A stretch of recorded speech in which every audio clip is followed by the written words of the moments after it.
നിങ്ങളുടെ നേർക്ക് ചോരക്കണ്ണുകളുമായി ഒരു ഭീകര മന്ത്രവാദിനി പാഞ്ഞു വരികയാണ്. രക്ഷപ്പെടാൻ ഒരേ ഒരു വഴി മാത്രം. കയ്യിലുള്ള ചോക്ക് കൊണ്ട് നിലത്ത് ഒരു വട്ടം വരയ്ക്കുക. കേൾക്കുമ്പോൾ ഇതൊരു കോമഡിയായി തോന്നാം. പക്ഷേ ഈ വട്ടത്തിൻ്റെ ഉള്ളിൽ കൃത്യമായി നിലയുറപ്പിച്ചില്ലെങ്കിൽ ആ രൂപം നിങ്ങളെ ജീവനോടെ പാതാളത്തിൻ്റെ ആഴങ്ങളിലേക്ക് വലിച്ചിഴിച്ചു കൊണ്ടുപോകും. ഭയവും നിഗൂഢതയും നിറഞ്ഞ് തലച്ചോറിനെ മരവിപ്പിക്കുന്ന ആ കഥയുടെ ഓരോ രംഗങ്ങളും വിശദമായി കാണാം. സിനിമ ആരംഭിക്കുന്നത് അതികഠിനമായി ചൂടുള്ള മണൽക്കാറ്റ് വീശുന്ന ഒരു വലിയ മരുഭൂമിയിലാണ്. ഒരു പഴയ സ്പാനിഷ് കോൺക്വിസ്റ്റഡോർ തൻ്റെ കൂടെയുള്ള ഒരു ചെറിയ കുട്ടിയുമായി മണലിലൂടെ നടക്കുകയാണ്. അവരുടെ കയ്യിലെ വെള്ളമെല്ലാം തീർന്നു. കത്തുന്ന വെയിലിൽ ജീവൻ നിലനിർത്താൻ അവർ കഷ്ടപ്പെടുകയാണ്. വിയർത്ത് കുളിച്ച് നാഡീമിടിപ്പുകൾ തളർന്ന് അവർ മുന്നോട്ട് നീങ്ങുമ്പോൾ പെട്ടെന്ന് ആ പടയാളി മണലിൽ ഒരു വിചിത്രമായ ചുവന്ന വട്ടം ശ്രദ്ധിക്കുന്നു. തങ്ങൾ ലക്ഷ്യസ്ഥാനത്തിന് തൊട്ടടുത്താണ് എന്ന് അയാൾക്ക് ആ നിമിഷം മനസ്സിലായി. അയാൾ തൻ്റെ കയ്യിൽ വളരെ ഭദ്രമായി സൂക്ഷിച്ചിരുന്ന ഒരു കുപ്പി പുറത്തെടുത്തു. അതിനുള്ളിൽ ഒരു സ്ക്രോൾ ഉണ്ടായിരുന്നു. ആ കുപ്പി പൊട്ടിച്ച് പേപ്പർ പുറത്തെടുക്കാൻ അയാൾ അത് മണലിൽ ശക്തമായി അടിച്ചു. പക്ഷേ അത്ഭുതമെന്ന് പറയട്ടെ, ആ കുപ്പി പൊട്ടുന്നതേയില്ല. എത്ര ശക്തിയായി അടിച്ചിട്ടും കുപ്പിക്ക് ഒരു പോറൽ പോലും ഏൽക്കുന്നില്ല. ഇത് കണ്ട് കൂടെയുള്ള കുട്ടി മണൽ കൈകൊണ്ട് മാറ്റി ആ കുപ്പി അടിച്ചു പൊട്ടിക്കാൻ പറ്റി എന്തെങ്കിലും കിട്ടുമോ എന്ന് നോക്കാൻ തുടങ്ങി. ദാഹവും നിരാശയും തലയ്ക്ക് പിടിച്ച പടയാളി പതുക്കെ സ്വയം പറഞ്ഞു, ഇങ്ങനെ ഒരു അവസാനം ഉണ്ടാകാൻ പാടില്ല. പെട്ടെന്ന് പട്ടാളക്കാരൻ ആ കൊച്ചുകുട്ടിയെ നോക്കുന്നു. അവൻ്റെ മനസ്സിൽ ഭയങ്കരമായ ഒരു ബുദ്ധി ഉദിക്കുകയാണ്. അവൻ ആ കുട്ടിയോട് അനങ്ങാതെ നിൽക്കാനും അങ്ങോട്ട് നോക്കരുതെന്നും ആവശ്യപ്പെടുന്നു. കുട്ടിയുടെ തലയിലടിച്ച് ആ കുപ്പി പൊട്ടിക്കാനായിരുന്നു അവൻ്റെ പ്ലാൻ. അയാൾ ആ കട്ടിയുള്ള കുപ്പി മുകളിലേക്ക് ഉയർത്തി അത് പൊട്ടിക്കാനായി കൂടെയുള്ള ആ ചെറിയ കുട്ടിയുടെ തലക്കടിക്കാൻ ഒരുങ്ങി. പ്രേക്ഷകർ ശ്വാസം അടക്കി പിടിക്കുന്ന നിമിഷം. പക്ഷെ പെട്ടെന്ന് അയാൾ എന്തോ ആലോചിച്ച് മടിച്ചു നിൽക്കുകയാണ്. ആ കുട്ടിയെ കൊല്ലാൻ അയാൾക്ക് മനസ്സ് വരുന്നില്ല. ദാ കിടക്കുന്നു സിനിമയുടെ ആദ്യത്തെ ട്വിസ്റ്റ്. നമ്മൾ ഇതുവരെ കണ്ട മരുഭൂമിയിലെ രംഗം ഒരു യഥാർത്ഥ സംഭവമല്ല. ഇത് ഓം ബോമാൻ എന്ന പ്രശസ്ത എഴുത്തുകാരൻ രാത്രി ഇരുന്ന് എഴുതുന്ന നോവലിലെ രംഗങ്ങളാണ്. തൻ്റെ ലോക പ്രശസ്തമായ ട്രയോളജി കോൺക്വിസ്റ്റഡോർ പുസ്തകത്തിൻ്റെ അവസാന ഭാഗം ടൈപ്പ് ചെയ്യുകയാണ് കക്ഷി. ക്ലൈമാക്സ് എങ്ങനെ വേണമെന്ന് ആലോചിച്ച് പുള്ളി ലാപ്ടോപ്പിന് മുന്നിൽ ഇരിക്കുകയാണ്. സമയം അർദ്ധരാത്രി കഴിഞ്ഞിരിക്കുന്നു. നിശബ്ദമായ ആ മുറിയിലിരുന്ന് ടൈപ്പ് ചെയ്യുമ്പോൾ ഓം കോണിപ്പടിയുടെ വശത്തുള്ള ഇരുളിൽ ഒരു സ്ത്രീരൂപം നിൽക്കുന്നത് പോലെ ശ്രദ്ധിച്ചു. പേടിച്ചു പോയ അയാൾ തൻ്റെ മേശപ്പുറത്തിരുന്ന വിളക്ക് ആ രൂപത്തിന് നേരെ തിരിച്ചു. പക്ഷെ അവിടെ ആരും ഉണ്ടായിരുന്നില്ല. എന്നാൽ ഓം ആശ്വാസത്തോടെ തിരിഞ്ഞിരിക്കുമ്പോൾ പ്രേക്ഷകരായ നമുക്ക് കാണാം ആ സ്ത്രീരൂപം നിശബ്ദമായി ഓമിൻ്റെ തൊട്ടുപുറകിൽ വന്ന് നിൽക്കുന്നുണ്ട്. ഓം പൂർണ്ണമായും ഞെട്ടിവിറച്ചുപോയി. അയാളുടെ മാതാപിതാക്കൾ ഒരുപാട് കാലം മുൻപ് തന്നെ മരിച്ചുപോയതാണ്. ഓം തൻ്റെ മരിച്ചുപോയ മാതാപിതാക്കളുടെ പഴയ സാധനങ്ങൾ അടങ്ങിയ ഒരു പെട്ടി പരിശോധിക്കുകയാണ്. അതിൽ നിന്ന് ഒരു പഴയ തോക്കും അയർലൻഡിലുള്ള ബിൽബറി വുഡ്സ് ഹോട്ടലിൻ്റെ ഒരു വിസിറ്റിംഗ് കാർഡും കിട്ടുന്നു. കൂടാതെ ജാക്ക് ദി ജാക്കാസ് എന്ന ഒരു ബുക്കും അതിൽ കാണുന്നുണ്ട്. അയാൾ നേരെ ഗ്രാമീണ അയർലൻഡിലുള്ള ബിൽബറി വുഡ്സ് എന്ന ആ പഴയ ഹോട്ടൽ സന്ദർശിക്കാൻ പുറപ്പെടുന്നു. അയർലൻഡിലെ നിഗൂഢവും പഴയതുമായ ആ ഹോട്ടൽ പരിസരത്തേക്ക് ഓം നടന്നു വരുന്നു. ഹോട്ടലിൻ്റെ പരിസരത്ത് വണ്ടി ഇറങ്ങിയ ഓം ആദ്യം കാണുന്നത് ഫെർഗൽ എന്ന ഗ്രൗണ്ട് കീപ്പറാണ്. അവൻ്റെ മുന്നിൽ ഒരു ചത്ത ആടും ഒരു ക്രോസ് ബോയും ഉണ്ടായിരുന്നു. ചോദിച്ചപ്പോൾ ഫെർഗൽ പറയുകയാണ്, ഈ ആടുകളെല്ലാം ഇവിടെ വരുന്ന കാറുകളുടെ മുകളിൽ കയറി വണ്ടികൾ നശിപ്പിക്കും സാറേ. അവറ്റകളെ തടയാൻ ഇതാണ് ഏറ്റവും നല്ല വഴി. എന്തൊരു ക്രൂരതയല്ലേ. അധികം സംസാരിക്കാത്ത പ്രകൃതക്കാരനാണ് ഫെർഗൽ. ഹോട്ടലിൻ്റെ ഉള്ളിൽ കയറിയപ്പോൾ അവിടുത്തെ ഓണറായ മിസ്റ്റർ കോബ് രണ്ട് ചെറിയ കുട്ടികളെ ഇരുത്തി ഒരു ഭയങ്കര കഥ പറഞ്ഞു കൊടുക്കുകയാണ്. പണ്ട് ഈ ഹോട്ടലിനടുത്തുള്ള കാടിൻ്റെ ഉള്ളിൽ ഒരു മന്ത്രവാദിനി ജീവിച്ചിരുന്നു പോലും. കാട്ടിൽ വഴിതെറ്റിപ്പോകുന്ന മനുഷ്യരെ അവൾ വേട്ടയാടുകയും തൻ്റെ ബ്ലാക്ക് മാജിക് ഉപയോഗിച്ച് യാത്രികരെ കെണിയിൽപ്പെടുത്തുകയും ചെയ്യും. എന്നിട്ട് അവരെ നേരെ പാതാളത്തിലേക്ക് വലിച്ചിഴിച്ചു കൊണ്ടുപോകും. ഇതായിരുന്നു കോബിൻ്റെ കഥ. കഥ കേട്ട് മടുത്ത ഓം നേരെ റിസപ്ഷനിലെ ബെല്ലടിക്കുന്നു. കോബിനോട് ആ കുട്ടികൾ അയാളുടേതാണോ എന്ന് ചോദിക്കുന്നു. അല്ലെന്ന് അയാൾ മറുപടി പറഞ്ഞു.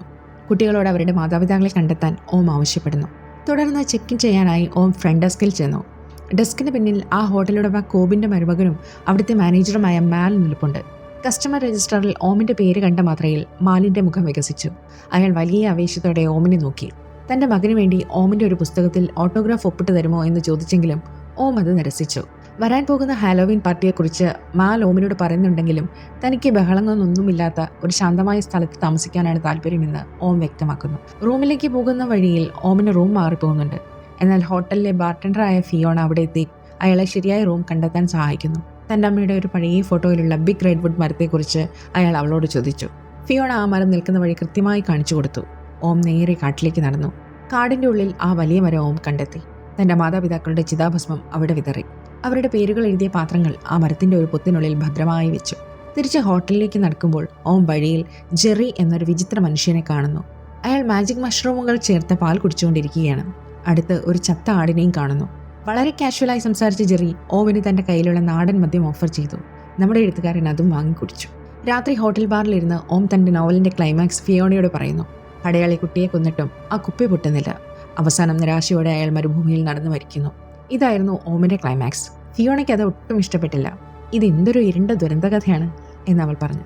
നിന്നെ കാണുമ്പോൾ എൻ്റെ അമ്മയെ പോലെ ഉണ്ട് എന്ന് പറഞ്ഞുകൊണ്ട് ഓം ഫിയോണയ്ക്ക് അമ്മയുടെ ഒരു ഫോട്ടോ കാണിച്ചു കൊടുക്കുന്നു. തൻ്റെ മാതാപിതാക്കൾ ഹണിമൂണിനായി വന്നത് ഈ ഹോട്ടലിലാണെന്നും അമ്മയ്ക്ക് ഇങ്ങോട്ട് വീണ്ടും വരാൻ വലിയ ആഗ്രഹമുണ്ടായിരുന്നു എന്നും അയാൾ പറയുന്നു.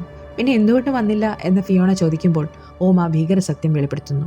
ഒരു ദിവസം അമ്മയുടെ മുഖത്തേക്ക് ആരോ വെടിയുതിർക്കുകയായിരുന്നു. കൊലയാളിയെ പിടികൂടിയെങ്കിലും അവൻ പ്രായപൂർത്തിയാകാത്തതിനാൽ വലിയ ശിക്ഷയൊന്നും കിട്ടിയില്ല. അവനെ തൂക്കിക്കൊല്ലണമെന്നായിരുന്നു ഓമിൻ്റെ അഭിപ്രായം. അച്ഛൻ അതോടെ ഒരു മൃഗത്തെ പോലെയായി മാറുകയും കടും മദ്യപാനം കാരണം വളരെ നേരത്തെ തന്നെ മരണപ്പെടുകയും ചെയ്തു. ഒരുപാട് കാലമായി താൻ ഈ ചിതാഭസ്മം കൊണ്ടു നടക്കുകയാണെന്നും അവർ സന്തോഷത്തോടെ ജീവിച്ച് ഈ സ്ഥലത്ത് തന്നെ അതൊഴുക്കാൻ വേണ്ടിയാണ് താൻ വന്നതെന്നും ഓം പറയുന്നു. സംസാരത്തിനിടയിൽ ഹോട്ടലിലെ ഹണിമൂൺ സ്യൂട്ട് എപ്പോഴും പൂട്ടിയിട്ടിരിക്കുകയാണല്ലോ എന്ന് ഓം ശ്രദ്ധിക്കുന്നു. വർഷങ്ങളായി അത് പൂട്ടിയിട്ടിരിക്കുകയാണെന്നും അവിടെ ഒരു മന്ത്രവാദിനിയുടെ പ്രേതബാധയുണ്ടെന്നും ഫിയോണ പറയുന്നു. വർഷങ്ങൾക്ക് മുൻപ് കോബാണ് ആ മന്ത്രവാദിനി അവിടെ പൂട്ടിയിട്ടതത്രേ. കോബിന്റെ കയ്യിൽ നിന്ന് അതിന്റെ താക്കോൽ മോഷ്ടിക്കാൻ ഫിയോണ മാലിനെ നിർബന്ധിച്ചെങ്കിലും അവൻ അമ്മായിയപ്പനെ പേടിയായതുകൊണ്ട് തയ്യാറായില്ല. നീ എന്തിനാണ് അങ്ങോട്ട് പോകുന്നതെന്ന് ഓം ചോദിക്കുമ്പോൾ തനിക്ക് ആ മന്ത്രവാദിനിയെ ഒന്ന് കാണണമെന്നാണ് ഫിയോണ പറയുന്നത്. അവൾ ആക്രമിച്ചാൽ നീ എന്ത് ചെയ്യുമെന്ന് ചോദിച്ചപ്പോൾ അവൾ തൻ്റെ നാടോടി കഥകളുടെ പുസ്തകം പുറത്തെടുത്ത് ഒരു വരി വായിക്കുന്നു. ഒരു മന്ത്രവാദിനി നിങ്ങളെ പിന്തുടരുകയാണെങ്കിൽ നിങ്ങളെ സുരക്ഷിതമായി നിർത്താൻ ചോക്ക് ഉപയോഗിച്ചൊരു വൃത്തം വരയ്ക്കുക. അപ്പോഴേക്കും അവിടെ എത്തിയ റൂംബോയ് ആൽബിയോട് ഫിയോണ തൻ്റെ പ്രീതാനുഭവം പറയാൻ ആവശ്യപ്പെടുന്നു. ഒരു ദിവസം താൻ ലിഫ്റ്റിനരികിൽ നിൽക്കുമ്പോൾ പെട്ടെന്ന് ലിഫ്റ്റ് താഴേക്ക് വന്നു. ഉള്ളിൽ ആരാണെന്ന് നോക്കാൻ ലൈറ്റർ കത്തിച്ചപ്പോൾ പെട്ടെന്ന് ആ മന്ത്രവാദിനിയുടെ ഭയങ്കരമായ മുഖം കണ്ട് താൻ പേടിച്ചോടുകയായിരുന്നു എന്ന് ആൽബി പറയുന്നു. അതിനുശേഷം ഫിയോണ ഒരു ഡെലിവറിക്കായി പുറത്തേക്ക് പോകുന്നു. പക്ഷേ ഓം ഇതൊക്കെ വെറും അസംബന്ധമായി തള്ളിക്കളഞ്ഞു. ഫിയോണ പോയതോടെ ആൽബി ഓമിൻ്റെ അടുത്ത് വരുന്നു. ഓം ഒരു പ്രശസ്ത എഴുത്തുകാരനാണെന്ന് അവൻ തിരിച്ചറിയുന്നു. അവൻ ഓമിൻ്റെ വർക്കുകളെ പൊഴുത്താൻ തുടങ്ങിയെങ്കിലും അത് ഓമിന് ഭയങ്കര അലോസരമാണ് ഉണ്ടാക്കിയത്. ഓം നോട്ട് എടുക്കാൻ ഒരു ടേപ്പ് റെക്കോർഡർ ഉപയോഗിക്കുന്നത് കണ്ട് അവൻ അതിനെക്കുറിച്ചും ചോദിക്കുന്നു. ദേഷ്യം വന്ന ഓം റെക്കോർഡർ ഓൺ ചെയ്ത് ഒരു വോയിസ് നോട്ട് ഇട്ടു. സാഹചര്യങ്ങൾ മനസ്സിലാക്കാൻ ഒട്ടും കഴിവില്ലാത്ത ഒരു കഥാപാത്രത്തെ ഒടുവിൽ കണ്ടെത്തിയിരിക്കുന്നു. പക്ഷേ ആൽബി അപ്പോഴും നിർത്താതെ പുള്ളിയുടെ നോബൽ ട്രയോളജിയെക്കുറിച്ച് ചോദിച്ചുകൊണ്ടേയിരുന്നു. ദേഷ്യം സഹിക്കാൻ വയ്യാതെ ഓം തൻ്റെ കയ്യിലുണ്ടായിരുന്ന സ്പൂൺ മെഴുകുതിരി വെളിച്ചത്തിൽ ചൂടാക്കാൻ തുടങ്ങി. താനും ഒരു എഴുത്തുകാരനാണെന്നും ഒരു കഥ എഴുതുകയാണെന്നും ആൽബി പറയുന്നു. പിന്നെന്താടാ നീ ബെൽബോയ് കോസ്റ്റ്യൂമിൽ നടക്കുന്നത് എന്ന് ഓം പരിഹാസത്തോടെ ചോദിച്ചപ്പോൾ താനൊരു ബെൽബോയി ആയി ജോലി ചെയ്ത് ഒരു എഴുത്തുകാരനായി മാറാൻ ശ്രമിക്കുകയാണെന്ന് അവൻ പറഞ്ഞു. തൻ്റെ മാനുസ്ക്രിപ്റ്റ് ഒന്ന് നോക്കാമോ എന്ന് അവൻ ചോദിച്ച നിമിഷം ഓം ആ കത്തുന്ന ചൂടുള്ള സ്പൂൺ എടുത്ത് അവൻ്റെ കയ്യിൽ വെച്ച് ഭയങ്കരമായി പൊള്ളിക്കുന്നു. നിന്റെ സ്വപ്നത്തിൽ നിന്ന് പുറത്തു കിടക്കട എന്ന് ആക്രോശിച്ചുകൊണ്ട് ഓം വീണ്ടും മദ്യപാനത്തിൽ മുഴുകുന്നു. അന്ന് രാത്രി വൈകി ഓം തൻ്റെ ടേപ്പ് റെക്കോർഡറും അമ്മയുടെ ഫോട്ടോയും ബാറിൽ മറന്നു വെച്ചത് ഫിയോണ കാണുന്നു. അത് തിരികെ നൽകാൻ അവൾ ഓമിൻ്റെ റൂമിലെത്തി വാതിലിൽ തട്ടിയെങ്കിലും അയാൾ വാതിൽ തുറന്നില്ല. ഭയന്നു പോയ അവൾ ആൽബിയെ വിളിച്ച് സ്പെയർ കീ ഉപയോഗിച്ച് വാതിൽ തുറക്കാൻ ആവശ്യപ്പെടുന്നു. മദ്യപിച്ച് ബോധമില്ലാതെ കിടക്കുകയായിരിക്കുമെന്ന് ആൽബി പറഞ്ഞെങ്കിലും തനിക്കെന്തോ ഒരു അപകടം മണക്കുന്നുണ്ടെന്ന് ഫിയോണ വ്യക്തമാക്കുന്നു. അവർ വാതിൽ തുറന്ന് ഉള്ളിൽ കയറിയപ്പോൾ കണ്ടത് ചോര മരവിക്കുന്ന കാഴ്ചയായിരുന്നു. ഓം അവിടെ കെട്ടിത്തൂങ്ങി ആത്മഹത്യയ്ക്ക് ശ്രമിക്കുകയായിരുന്നു. ജീവനും മരണത്തിനുമിടയിലുള്ള ആ നിമിഷങ്ങളിൽ ഓം ഒരു ശൂന്യമായ ഹോട്ടലിലൂടെ തനിച്ചു നടക്കുന്നതായും ഇരുട്ടിൽ തൻ്റെ അമ്മ പ്രത്യക്ഷപ്പെടുന്നതായും വിചിത്രമായ ദർശനങ്ങൾ കാണുന്നു. ഭാഗ്യത്തിന് ഫിയോണയും ആൽബിയും ചേർന്ന് അയാളെ താഴെയിറക്കി ആശുപത്രിയിലാക്കുന്നു. ആഴ്ചകൾ നീണ്ട ആശുപത്രിവാസത്തിന് ശേഷം ഓം സുഖം പ്രാപിച്ചു. സീസൺ കഴിഞ്ഞതിനാൽ അടച്ചിട്ടിരുന്ന വിൽബറി വുഡ്സ് ഹോട്ടലിലേക്ക് തൻ്റെ സാധനങ്ങൾ എടുക്കാനായി അയാൾ തിരിച്ചെത്തി. അവിടെ വെച്ച് മാൽ ഓമിനോട് പറഞ്ഞു ഫിയോണയാണെന്ന് സാറിൻ്റെ ജീവൻ രക്ഷിച്ചത്. അവൾക്ക് നന്ദി പറയാൻ ഓം താല്പര്യം കാണിച്ചപ്പോൾ മാൽ ഒരു ഭയങ്കര വിവരം വെളിപ്പെടുത്തി. ഫിയോണയെ കഴിഞ്ഞ കുറച്ചാഴ്ചകളായി കാണാനില്ല. ഹാലോവിൻ പാർട്ടിക്ക് ശേഷം അവൾ പെട്ടെന്ന് അപ്രത്യക്ഷയാവുകയായിരുന്നു. പോലീസ് സംശയിക്കുന്നത് കാട്ടിലെ ആ ജെറിയെയാണ്. കാരണം 10 വർഷം മുൻപ് ജെറിയുടെ ഭാര്യ മരിച്ചപ്പോഴും അയാൾ ഇതുപോലെ ദുരൂഹമായി അപ്രത്യക്ഷനായിരുന്നു. മടങ്ങുന്ന വഴിയിൽ ഓം ഫെർഗലിനെ കാണുന്നു. ജെറിയാണ് ഫിയോണയെ കൊന്നതെന്ന് ഫെർഗലും വിശ്വസിക്കുന്നു. കാരണം അവൾ ജെറിയോട് സംസാരിക്കുന്നത് അവൻ കണ്ടിരുന്നു. നിങ്ങൾ ഹണിമൂൺ സ്യൂട്ട് പരിശോധിച്ചോ? അവൾക്ക് അങ്ങോട്ട് പോകാൻ വലിയ ആഗ്രഹമുണ്ടായിരുന്നു എന്ന് ഓം ചോദിച്ചപ്പോൾ അതെപ്പോഴും പൂട്ടിയിട്ടിരിക്കുകയാണെന്നും കോബ് ദിവസവും ആ ലോക്ക് കൃത്യമാണോ എന്ന് പരിശോധിക്കാറുണ്ടെന്നും ഫെർഗൽ പറയുന്നു. പോലീസുകാർ നിന്നെ ചോദ്യം ചെയ്തില്ലേ എന്ന് ചോദിച്ചപ്പോൾ ആ പോലീസുകാർ തൻ്റെ അമ്മാവൻ്റെ മകനുമാണെന്ന് ഫെർഗൽ ചിരിച്ചുകൊണ്ട് പറയുന്നു. പാസ്പോർട്ടിലെ ഫോട്ടോ പോലെ ഇനിയും ജീവനുണ്ടെങ്കിൽ വേഗം എയർപോർട്ടിലേക്ക് പോയിക്കൊള്ളാൻ അവൻ ഓമിനെ ഭീഷണിപ്പെടുത്തുന്നു. അയാൾ കാട് ലക്ഷ്യമാക്കി വണ്ടി ഓടിക്കുന്നു. വഴിയിൽ ഒരു ഉപേക്ഷിക്കപ്പെട്ട വാൻ കണ്ട് പരിശോധിച്ചപ്പോൾ അതിനുള്ളിൽ നിന്ന് ഫിയോണയുടെ ആ നാടോടി കഥകളുടെ പുസ്തകം കിട്ടുന്നു. പെട്ടെന്ന് അവിടെ ജെറി പ്രത്യക്ഷപ്പെടുന്നു. ഓം ജെറിയെ നേരിട്ട് കണ്ട് ചോദ്യം ചെയ്തപ്പോൾ ജെറി തൻ്റെ ഭാഗം വ്യക്തമാക്കി. ഞാൻ എൻ്റെ ഭാര്യയെ കൊന്നത് ശരിയാണ്, പക്ഷേ അവൾക്ക് ഭയങ്കരമായ രോഗമായിരുന്നു. അവളുടെ വേദന അവസാനിപ്പിക്കാൻ ഞാൻ കാരുണ്യം കാണിച്ചതാണ്. പക്ഷേ ഫിയോണയെ ഞാൻ ഒന്നും ചെയ്തിട്ടില്ല. ഫിയോണയുടെ പുസ്തകം എങ്ങനെ കിട്ടിയെന്ന് ചോദിച്ചപ്പോൾ അവൾ തനിക്ക് സമ്മാനമായി തന്നതാണെന്ന് അയാൾ പറയുന്നു. പോലീസിൽ കീഴടങ്ങാൻ ഓം ആവശ്യപ്പെട്ടെങ്കിലും അതിൽ കാര്യമില്ലെന്ന് ജെറി പറയുന്നു. ജെറി മറ്റൊരു ഞെട്ടിക്കുന്ന കാര്യം കൂടി വെളിപ്പെടുത്തി. കുറച്ച് രാത്രികൾക്ക് മുൻപ് ഹോട്ടലിലെ മെഡിസിൻ ബോക്സിൽ നിന്ന് മരുന്ന് മോഷ്ടിക്കാൻ കയറിയപ്പോൾ അടഞ്ഞുകിടക്കുന്ന ഹണിമൂൺ സ്യൂട്ടിലെ കോളിംഗ് ബെൽ തനിയെ അടിക്കുന്നത് ജെറി കേട്ടു. അതുമാത്രമല്ല, ഫിയോണയുടെ ആത്മാവ് മുകളിലേക്ക് വിരൽ ചൂണ്ടി നിൽക്കുന്നത് താൻ കണ്ടു എന്നും ജെറി അവകാശപ്പെട്ടു. ഫിയോണ മരിച്ചുവെന്നും അവളുടെ ആത്മാവ് തന്നെ അങ്ങോട്ട് വിളിക്കുകയാണെന്നുമാണ് ജെറി വിശ്വസിക്കുന്നത്. അന്ന് രാത്രി ഒരു കള്ളത്താക്കോൽ ഉപയോഗിച്ച് ഹോട്ടലിൽ കയറാൻ ജെറി തീരുമാനിച്ചു. ഓമിന് കഥ പൂർണ്ണമായി വിശ്വാസമായില്ലെങ്കിലും അയാളും കൂടെ പോകാൻ സമ്മതിച്ചു. രാത്രിയിൽ കാറുകളെല്ലാം ഹോട്ടൽ വിട്ടു പോകുന്നത് കണ്ട് എല്ലാവരും പോയെന്നുറപ്പിച്ച് അവർ ഉള്ളിൽ കിടക്കുന്നു.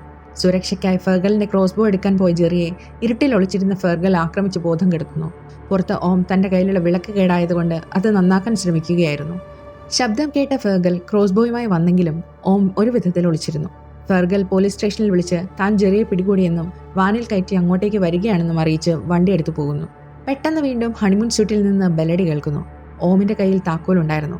പുള്ളി ലിഫ്റ്റ് തുറന്ന് മുകളിലേക്ക് പോകുന്നു. റൂമിൽ കയറിയപ്പോൾ അവിടെ ഒരു പഴയ വൃത്തികെട്ട ടബും ഒരു വലിയ ബെഡും മാത്രമാണ് ഉണ്ടായിരുന്നത്. അവിടെ ഉണ്ടായിരുന്ന ഒരു പഴയ അലാം ക്ലോക്ക് ഓരോ മണിക്കൂറിലും അടിക്കുന്നുണ്ടായിരുന്നു. ഓം അവിടെ ഇരുന്ന് മദ്യപിച്ച് ആ ബെഡിൽ ഉറങ്ങിപ്പോകുന്നു. ഉറക്കത്തിൽ അയാൾ തന്റെ കുട്ടിക്കാലത്തെ ഭയങ്കരമായ ചില ഓർമ്മകൾ സ്വപ്നം കാണാൻ തുടങ്ങി. ഓമിന്റെ അമ്മയെ ആരോ കൊന്നതല്ലായിരുന്നു. ചെറുപ്പത്തിൽ അച്ഛന്റെ തോക്കെടുത്ത് കളിച്ച ഓമിന്റെ കയ്യിൽ നിന്ന് അബദ്ധത്തിൽ വെടിപൊട്ടിയാണ് അമ്മ മരിച്ചത്.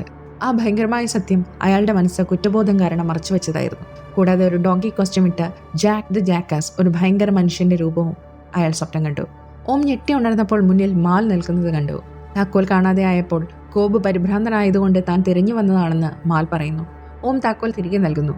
ജെറിയാണ് ഫിയോണ ഇവിടെ ഉണ്ടെന്ന് പറഞ്ഞ് തന്നെ വിശ്വസിപ്പിച്ചതെന്നും തന്റെ ജീവൻ രക്ഷിച്ച് അവളെ സഹായിക്കാൻ വേണ്ടിയാണ് താൻ വന്നതെന്നും ഓം പറയുന്നു. അവർ റൂമിൽ നിന്ന് പുറത്തേക്ക് പോകാൻ തുടങ്ങിയപ്പോൾ ഓം അവിടെ ഒളിപ്പിച്ചിരുന്ന ഒരു ചെറിയ ലിഫ്റ്റ് ശ്രദ്ധിച്ചു. മാൽ അത് തുടരരുതെന്ന് വിലക്കിയെങ്കിലും ഓം അത് തുറന്നു. അതിനുള്ളിൽ ഫിയോണയുടെ ശവമുണ്ടായിരുന്നു.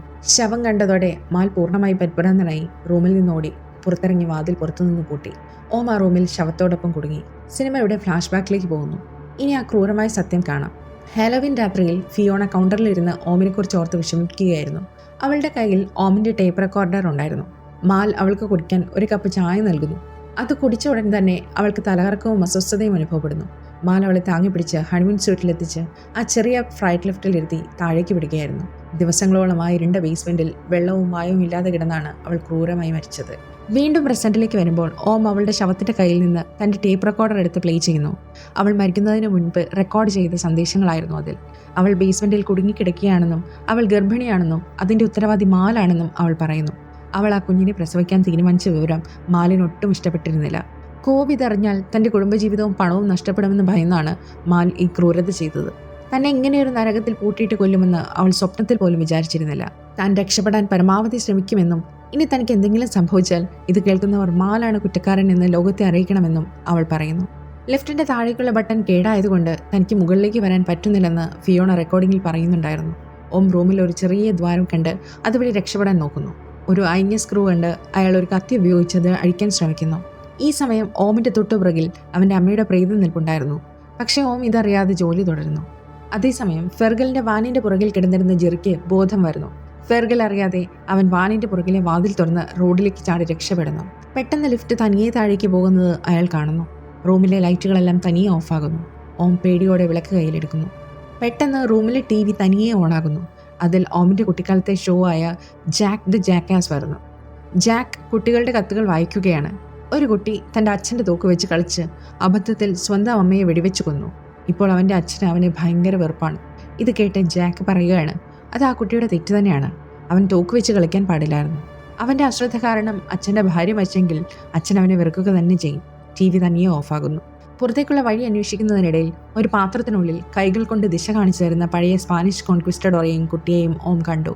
ഓം ഹോട്ടലിൻ്റെ പ്ലാൻ പരിശോധിച്ചപ്പോൾ ബേസ്മെൻറ്റ് വഴി ഒരു രക്ഷാമാർഗമുണ്ടെന്ന് മനസ്സിലാക്കുന്നു. അയാൾ ആ അലാം ക്ലോക്ക് പൊളിച്ച് ലിഫ്റ്റ് ബട്ടണിൽ ഒരു പ്രത്യേക സമയത്ത് അമരുന്ന രീതിയിൽ സെറ്റ് ചെയ്യുന്നു. കൃത്യം ആ സമയത്ത് ലിഫ്റ്റ് മുകളിലെത്തുന്നു. ഫിയോണയുടെ ശവം ലിഫ്റ്റിൽ നിന്ന് മാറ്റി ഒരു കസേരയിൽ ഇരുത്തിയ ശേഷം ഓം ആ ലിഫ്റ്റിൽ കയറി താഴെ ബേസ്മെന്റിലേക്ക് പോകുന്നു.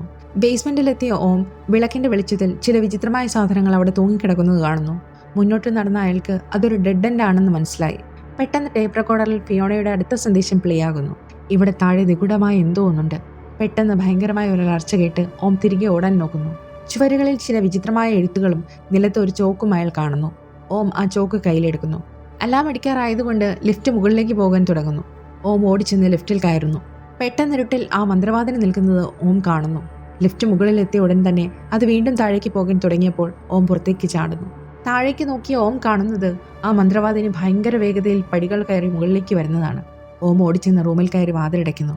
പക്ഷേ മന്ത്രവാദിനി വാതിൽ പൊളിക്കാൻ തുടങ്ങുന്നു. പെട്ടെന്ന് ഫിയോണ പറഞ്ഞ കാര്യം ഓർമ്മ വന്ന ഓം ചോക്കെടുത്ത് ആ ബെഡിന് ചുറ്റും ഒരു വലിയ വൃത്തം വരച്ച് ബെഡിന് മുകളിലേക്ക് ചാടിക്കയറുന്നു. വാതിൽ പൊളിച്ച് അകത്ത് കയറിയ മന്ത്രവാദിനി ആ വൃത്തത്തിന് ചുറ്റും നടന്ന് ഭയങ്കരമായി അട്ടഹസിക്കാൻ തുടങ്ങുന്നു. അത്ഭുതമെന്ന് പറയട്ടെ, മന്ത്രവാദിനി ഓമിന്റെ ചുറ്റും പതുക്കെ നടന്നെങ്കിലും ആ ചോക്കുവട്ടത്തിനുള്ളിലേക്ക് കയറാൻ അവൾക്ക് കഴിഞ്ഞില്ല. അവൾ തിരികെ പോയി. അടുത്ത ദിവസം രാവിലെ മാൽ ഹോട്ടലിലേക്ക് തിരികെ വരുന്നു. ഓമിന്റെ കാറിന്റെ വാതിൽ തുറന്നു കിടക്കുന്നത് അവൻ കാണുന്നു. റിസപ്ഷനിലെത്തിയപ്പോൾ കൗണ്ടറിൽ ചോരപ്പാടുകൾ ഉണ്ടായിരുന്നു. ലിഫ്റ്റിനടുത്ത് ചെന്നപ്പോൾ പരിക്കേറ്റ ജെറി അവിടുത്തെ ലോക്ക് പൊളിക്കാൻ ശ്രമിക്കുന്നത് മാൽ കാണുന്നു. ആ അമേരിക്കക്കാരൻ മുകളിൽ കുടുങ്ങിക്കിടക്കുകയാണ്. നമുക്ക് അയാളെ രക്ഷിക്കണമെന്ന് ജെറി പറയുന്നു. എന്നാൽ താൻ നേരത്തെ മുകളിൽ പോയെന്നും ഓം അവിടെ മദ്യപിച്ച് കിടക്കുകയായിരുന്നു എന്നും താൻ അയാൾക്ക് ഒരു ടാക്സി വിളിച്ച് എയർപോർട്ടിലേക്ക് വിട്ടുവെന്നും മാൽ കള്ളം പറയുന്നു. ഈ സമയം ഉറക്കമുണർന്ന ഓം വൃത്തത്തിൽ നിന്ന് പുറത്തിറങ്ങുന്നു. ജനലിലൂടെ നോക്കുമ്പോൾ തന്റെ കാർ തുറന്നു കിടക്കുന്നത് കാണുന്നു. താഴെ ജെറി മാലിനോട് സംസാരിക്കുകയായിരുന്നു. മാൽ പറയുന്നത് വിശ്വസിക്കാതെ ജെറി വീണ്ടും ചോദിക്കുന്നു, നീ മുകളിൽ കൃത്യമായി പരിശോധിച്ചോ? മാൽ പോലീസിനെ വിളിക്കാൻ ഭാവിക്കുന്നു. ജെറിയോട് ഓമിന്റെ കാർ എടുത്ത് പൊയ്ക്കൊള്ളാൻ അവൻ പറയുന്നു. മുകളിലിരുന്ന ഓം വാതിൽ ലോക്ക് ചെയ്യുന്നു. പിന്നീട് അവിടുത്തെ സ്വിച്ച് കണ്ടുപിടിച്ച് ഹണിമൂൺ സ്യൂട്ടിലെ ബെല്ലടിക്കാൻ തുടങ്ങുന്നു. താഴെ മാൽ ഭയന്നു പോകുന്നു. ജെറി കാറിന്റെ താക്കോലിനായി തിരികെ വരുന്നു. മാൽ താക്കോൽ തരാമെന്ന് പറയുമ്പോൾ ഓം ചുവരിലെ കയർ വലിച്ച് വീണ്ടും ബെല്ലടിക്കുന്നു. പക്ഷേ ജെറി അപ്പോഴേക്കും വണ്ടിയെടുത്ത് പോയിരുന്നു. മാൽ തന്റെ കുടുംബചിത്രവും നോക്കിയിരിക്കുമ്പോൾ ജെറി വീണ്ടും തിരികെ വരുന്നു. എന്തെങ്കിലും വിചിത്രമായി തോന്നിയാൽ അത് അവഗണിക്കരുത് എന്ന് ഫിയോണ എപ്പോഴും പറയാറുണ്ട്. എനിക്ക് എന്തോ പന്തികേട് തോന്നുന്നു. നീ അയാളെ എയർപോർട്ടിൽ വിട്ടതാണെങ്കിൽ അയാളുടെ കാർ എന്തിനാണ് ഇവിടെ കിടക്കുന്നത്? ജെറി ചോദിക്കുന്നു. താൻ കുടുംബചിത്രം എടുക്കാൻ വന്നതാണെന്ന് മാൽ പറഞ്ഞതും മുകളിൽ നിന്ന് വീണ്ടും ബെല്ലടി കേൾക്കുന്നു. ജെറി ഒരു കോടാലി എടുത്ത് മാലിനെ ഭീഷണിപ്പെടുത്തി മുകളിലേക്ക് ഓടുന്നു. മാൽ ഹോട്ടലിന് തീയിടാൻ വേണ്ടി ഒരു ഹീറ്ററിന് മുകളിൽ തുണികൾ വെക്കുന്നു. ജെറി മുകളിലെത്തി വാതിൽ പൊളിച്ച് അകത്ത് കയറുന്നു. ഓമിനോട് ഫിയോണ എവിടെയെന്ന് ചോദിച്ചപ്പോൾ അവൾ മരിച്ചെന്നും മാൽ അവളെ കൊന്നുവെന്നും ഓം പറയുന്നു. നിനക്ക് കുഴപ്പമൊന്നും ഇല്ലല്ലോ എന്ന് ജെറി ചോദിച്ച നിമിഷം പുറകിൽ നിന്ന് വന്ന മാൽ ക്രോസ്ബോ വെച്ച് ജെറിയുടെ തലയുടെ പുറകിലേക്ക് അമ്പെയ്യുന്നു. ജെറി അവിടെ തന്നെ മരിച്ചു വീഴുന്നു. ഓം ഭയന്ന് ഒളിക്കുന്നു. മാൽ ഓമിനെ ഭീഷണിപ്പെടുത്തിയ ശേഷം താഴേക്ക് പോകുന്നു. അപ്പോഴേക്കും തുണികൾ തീപിടിച്ചിരുന്നു. താഴത്തെ ഗേറ്റ് പൂട്ടിയിരുന്ന താക്കോൽ ജെറിയുടെ കയ്യിലായിരുന്നു. ഓം ജെറിയുടെ കയ്യിൽ നിന്ന് താക്കോൽ എടുക്കുന്നു. താഴെ താക്കോൽ കാണാതെ മാൽ വീണ്ടും മുകളിലേക്ക് വരുന്നു. ഹോട്ടലിൽ ഫയർ അലാം അടിക്കാൻ തുടങ്ങിയിരുന്നു. ഓം ആ ചെറിയ ലിഫ്റ്റിൽ താഴേക്ക് പോകുന്നത് മാൽ കാണുന്നു. കസേരയിലിരുന്ന ഫിയോണയുടെ ശവം മാലിനെ തന്നെ നോക്കുന്നത് പോലെ തോന്നിപ്പിക്കുന്നു. മാൽ ഇന്റർകോമിലൂടെ ഓമിനോട് താക്കോലുമായി തിരികെ വരാൻ ആവശ്യപ്പെടുന്നു. ഹോട്ടൽ കത്തുകയാണ്. താക്കോലില്ലാതെ നിനക്കും രക്ഷപ്പെടാൻ പറ്റില്ല, നമുക്ക് ഒരുമിച്ച് പോകാം എന്ന് മാൽ കെഞ്ചുന്നു. ബേസ്മെന്റിലെത്തിയ ഓം വീണ്ടും മന്ത്രവാദിനിയെ നേരിടുന്നു. അയാൾ ചോക്കെടുത്തെങ്കിലും വൃത്തം പൂർത്തിയാക്കാൻ പറ്റിയില്ല. അപ്പോഴേക്കും മാൽ അങ്ങോട്ട് വരുന്നു. അവിടെ ഒരു ആണിയിൽ താക്കോൽ തൂങ്ങിക്കിടക്കുന്നത് കണ്ട് അവൻ ക്രോസ്ബോ താഴെ വെച്ച് അതെടുക്കാൻ നോക്കുന്നു. പെട്ടെന്ന് ഇരുട്ടിൽ നിന്ന് വന്ന മന്ത്രവാദിനി മാലിനെ പിടികൂടി ചങ്ങലകളിൽ ബന്ധിക്കുന്നു. അവനെ നരകത്തിലേക്ക് ഇഴച്ചുകൊണ്ട് പോകുന്ന വഴിയിൽ ചങ്ങലകളിൽ ബന്ധിക്കപ്പെട്ട ഓമിനെയും കാണാം. തകർന്നു പോയ ഓം അമ്മയോട് കരഞ്ഞുകൊണ്ട് മാപ്പ് ചോദിക്കുന്നു. അമ്മ, അതൊരബദ്ധമായിരുന്നു, എന്നോട് ക്ഷമിക്കണം. എനിക്കറിയാം മോനെ, പക്ഷേ നിനക്കിവിടെ തുടരാൻ കഴിയില്ല, നീ പോകണം. അമ്മ അപ്രത്യക്ഷയായപ്പോൾ ഓം തൻ്റെ പോക്കറ്റിലിരുന്ന കട്ടർ ഓർത്തെടുക്കുന്നു. അവൻ ആ കട്ടർ ഉപയോഗിച്ച് തൻ്റെ ചങ്ങലകൾ അറുത്തുമാറ്റി മോചിതനാകുന്നു. എന്നാൽ മന്ത്രവാദിനി മാലിനെ നരകത്തിൻ്റെ വാതിൽ തുറന്ന് ഉള്ളിലേക്ക് വലിച്ചെറിയുകയും അവിടുത്തെ ദുരാത്മാക്കൾ അവനെ ആക്രമിക്കുകയും ചെയ്യുന്നു. ഓം ഓടിച്ചെന്ന് താക്കോൽ കൈക്കലാക്കുന്നു. ഫ്ലൈറ്റ് ലിഫ്റ്റിൽ മുകളിലേക്ക് പോകുമ്പോൾ ഫിയോണയുടെ ശവത്തിൻ്റെ കണ്ണുകൾ പൂർണ്ണമായി അടഞ്ഞതായി ഓം കാണുന്നു. അവളുടെ ആത്മാവിന് ഒടുവിൽ നിത്യശാന്തി ലഭിച്ചിരിക്കുന്നു. ഓം താഴത്തെ മെയിൻ ലിഫ്റ്റിൽ വന്നിറങ്ങുമ്പോൾ ഹോട്ടൽ പൂർണ്ണമായും കത്തിയെരിയുകയായിരുന്നു. അയാൾ ഗേറ്റ് തുറന്ന് പുറത്തേക്ക് കടക്കാൻ നോക്കിയെങ്കിലും പുക ശ്വസിച്ച് ബോധം കെട്ടുവീഴുന്നു. തിരികെ വന്ന ഫെർഗൽ ആരെങ്കിലും ഉണ്ടോ എന്ന് വിളിച്ചു ചോദിക്കുമ്പോൾ ഒരു സ്ത്രീയുടെ ശബ്ദം അവൻ്റെ പേര് വിളിക്കുന്നു. ആ ശബ്ദം കേട്ട ഭാഗത്തേക്ക് പോയ ഫെർഗൽ ബോധമില്ലാതെ കിടക്കുന്ന ഓമിനെ കണ്ട് പുറത്തേക്ക് ചുമന്ന് രക്ഷപ്പെടുത്തുന്നു. ഓം വീണ്ടും ഹോസ്പിറ്റലിൽ വെച്ച് കണ്ണു തുറക്കുന്നു. അവനെ കാണാൻ റൂം ബോയ് ആൽബി വന്നിട്ടുണ്ടായിരുന്നു. അവനിപ്പോൾ ഒരു ഐസ്ക്രീം പാർലറിലാണ് ജോലി ചെയ്യുന്നത്. ഫെർഗൽ കൊടുത്തുവിട്ട ഒരു ഡ്രിങ്ക് അവൻ ഓമിന് നൽകുന്നു. ഫിയോണയുടെയും ജെറിയുടെയും അവശിഷ്ടങ്ങൾ ഹോട്ടലിൽ നിന്ന് കിട്ടിയെന്നും മാൽ ഇപ്പോഴും കാണാവറയത്താണെന്നും പോലീസ് അവനെ തിരയുകയാണെന്നും അവൻ പറയുന്നു. ഓമിന്റെ അമ്മയുടെ ഫോട്ടോ മാത്രം തീ പിടിക്കാതെ ഫയർമാൻ കിട്ടിയിരുന്നു. പെട്ടെന്ന് ആൽബി ഒരു വലിയ രഹസ്യം സമ്മതിക്കുന്നു. സാറേ, അന്ന് നിങ്ങൾ എൻ്റെ കൈ പൊളിച്ചപ്പോൾ എനിക്ക് ഭയങ്കര ദേഷ്യം വന്നു. അതിന് പ്രതികാരമായി ഞാൻ ജെറിയുടെ ആ മാന്ത്രിക കൂൺ നിങ്ങളുടെ ഡ്രിങ്കിൽ കലക്കിയിരുന്നു. എന്നോട് ക്ഷമിക്കണം സാറേ. ഇത് കേട്ട ഓം തൻ്റെ കയ്യിലെ ചങ്ങലയുടെ പാടുകളിലേക്ക് നോക്കുന്നു. ജെറി പണ്ട് പറഞ്ഞ വാചകം അയാൾ ഓർക്കുന്നു. തുറന്ന മനസ്സില്ലാത്ത സാധാരണ മനുഷ്യർക്ക് ഈ ആത്മാക്കളെ ഒന്നും കാണാൻ കഴിയില്ല. അപ്പോൾ ആ കൂൺ കാരണമാണ് ഓമിന് ഇതെല്ലാം കാണാൻ കഴിഞ്ഞത്. ആൽബി പോകുന്നതിന് മുൻപ് അയാളുടെ മാൻസ്ക്രിപ്റ്റ് ഒന്ന് നോക്കാമോ എന്ന് ചോദിച്ചപ്പോൾ ഓം ചിരിച്ചുകൊണ്ട് സമ്മതിക്കുന്നു. അയാൾ തൻ്റെ കോൺക്വിസ്റ്റഡോർ നോവലിന് ഒരു പുതിയ ശുഭപര്യവസാനം എഴുതാൻ തുടങ്ങുന്നു. ആ പട്ടാളക്കാരന് ആ കൊച്ചുകുട്ടിയെ കൊല്ലാൻ സാധിക്കുന്നില്ല. അവൻ കുട്ടിയോട് ആ കുപ്പി കൊണ്ട് തൻ്റെ തലക്കിടിക്കാൻ ആവശ്യപ്പെടുന്നു. പക്ഷേ കുട്ടിക്കും അതിന് സാധിക്കുന്നില്ല. അവൻ ആ കുപ്പി ദൂരേക്ക് എറിയുന്നു. അവർ രണ്ടുപേരും ആ മണലിൽ കെട്ടിപ്പിടിച്ച് കരയുന്നു. അവസാനം ആ കുപ്പി ഒരാടിൻ്റെ അസ്ഥികൂടത്തോടൊപ്പം സ്ക്രീനിൽ കാണിക്കുന്നു. ആ കാഴ്ച പ്രേക്ഷകരിൽ ഒരു ചെറിയ സസ്പെൻസ് ബാക്കി വയ്ക്കുന്നു. അങ്ങനെ ആ കഥ തികച്ചും ഹാപ്പിയായിട്ട് അവസാനിക്കുന്നു. ആൽവി കൊടുത്ത മഷ്റൂം ചായയുടെ പവർ കാരണമാണോ ഓമിന് ഇതൊക്കെ കാണാൻ കഴിഞ്ഞത്? ആടിന്റെ തല കൊണ്ട് എന്താണ് അർത്ഥമാക്കുന്നത്? ഇവയെല്ലാം ദ മൂവി ലെറ്റർ എന്ന ചാനലിൽ വിശദീകരിച്ചിട്ടുണ്ട്. Bye bye.